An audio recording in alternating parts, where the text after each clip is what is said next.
हिंदुस्तान की आत्मा गांव में निवास करती है और हमें इस बात पर गर्व होना चाहिए कि ये गांव के संस्था में, गांव में आयोजित इस परिवेश में हम सभी उपस्थित हैं।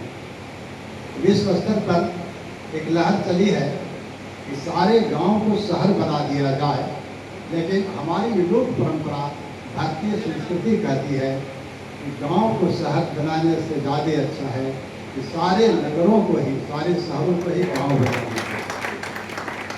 कल्पना कीजिए कि पिछली सदी में लगभग अंतिम साल में एक संस्था इस गांव से शुरू होती है और आज तो 25 साल हुआ ना, आज से 5 साल पहले, 7 साल पहले जब छत्तीसगढ़ के PSC का पेपर सेट हो रहा था तो विद्वानों के दिमाग में बात यह आई कि एक संस्था सुरगी में भी है।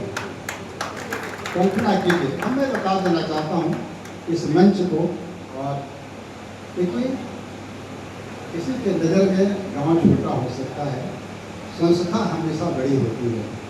साहित्यकार और कलाकार इतने बड़े होते हैं कि दूसरे को बड़ा बनाने में अपने छोटे हो जाते हैं। आपको बता दूँ, हमारे भी दर्शक दीर्घा में एक ऐसा व्यक्ति बैठा है जो PSC का विशेषज्ञ है, छत्तीसगढ़ी का विशेषज्ञ है। तो पेपर सेट होता है तो छत्तीसगढ़ी का जो भाषा पेपर आता है, सेट करने वाले व्यक्ति हमारे बीच उपस्थित हैं। मैं नाम भी बता देता हूँ, डॉक्टर प्रवीण साहू जी। मैं चाहता हूँ आप खड़े हो जाइए। हमारी पहचान ऐसे होनी चाहिए। हालांकि ये गोपनीय बातें हैं, हमें बताना नहीं चाहिए, लेकिन मैं इसलिए इस गोपनीय बात को गोपनीय कर रहा हूँ कि इन्होंने दिग्विजय महाविद्यालय से मेरे अंडर में शोध कार्य किया है।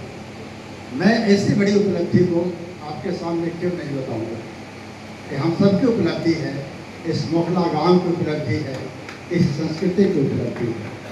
ये हमारे जिले की पहचान है कि अच्छे अच्छे लोग अपनी प्रतिभा को संजोए हुए हैं, लेकिन प्रकाश में नहीं आते हैं। तो मेरे साहू जी ने कहा कि जो अनुदान हमें नहीं मिलते, भाई अनुदान सही बात है, संस्कृति मंत्रालय के प्रभाव पैसे की कमी नहीं है, कोष की कमी नहीं है, ठीक है।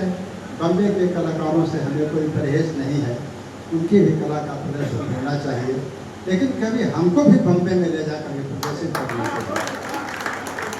हम भी दिखाएं, आपका ये कर्तव्य बनता है कि दिखाइए छत्तीसगढ़ी की लोक परंपरा कितनी समृद्ध है, यहाँ का नाचा कितना समृद्ध है, यहाँ के गीत, यहाँ के कलाकार कितने प्रवीण हैं, इसको भी कभी दिखाने का प्रयास करना चाहिए। छत्तीसगढ़ में बहुत सारी संस्थाएं हैं। हमारे जिले की 3 संस्थाएं जो साहित्य की संस्थाएं हैं, जो जमीन से काम करती हैं, अपने संसाधन से काम करती हैं, जिसमें एक आपका ये स्वर्गीय साहित्य परिषद है, दूसरा शिवनाथ साहित्य धारा जो डोंगरगांव में से संचालित है। ये 2 संस्थाएं हैं और उसके में मुझे लगता है कि यहाँ कहाँ तिवारी जी हैं, हाँ तिवारी जी के सौजन्य से, और तो दिखाई पड़ रहे थे कहाँ, हरियाणा जी कहीं नजर आए थे मेरे ख्याल से, हाँ आए। ये हमारे गौरव हैं जो इस चीज़ों को अपने स्तर से लेकर के, अब हरियाणा जी आपको मालूम है कि जो हमारा संविधान है उसको उन्होंने काव्य में अनुवाद किया है, कविता में उसको अनुवाद करने की एक परंपरा चालू की, और विश्व स्तर पर ये कवि सम्मेलनों का आयोजन करते हैं और जुड़े हुए हैं। तीसरी संस्था हमारे जिले की जो कोसा जी के माध्यम से छत्तीसगढ़ी साहित्य परिषद है, उसके माध्यम से हमारे जिले में सबसे बड़ी चीज इस मंच पर इस प्रदेश के बहुत बड़े कलाकार काव्यकार डॉक्टर सुरेंद्र दुबे की सुपुत्री यहाँ पर उपस्थित हैं। मैं ये बात बताता हूँ, दुबे जी जब दुबई में जाते हैं तो वहाँ भी छत्तीसगढ़ी सुनाते हैं, बॉम्बे में जाते हैं तो वहाँ भी छत्तीसगढ़ी सुनाते हैं, पटना में गए हुए थे तो लोगों की उम्मीद नहीं थी कि छत्तीसगढ़ी सुनाते हैं, लखनऊ में गए तो वहाँ भी छत्तीसगढ़ी सुनाते, कल्पना कीजिए छत्तीसगढ़ी का व्यक्ति अगर अपनी संस्कृति को भूल जाएगा तो वो समझिए कि मूल से कट जाएगा। ये हमारी साहित्यिक विरासत है जिसे हम ले करके आगे बढ़ते हैं। ये हमारी लोक परंपरा है, लोक साहित्य। मुझे बहुत खुशी हो रही है यह कार्यक्रम शहर में ना होकर के गाँव में हुआ।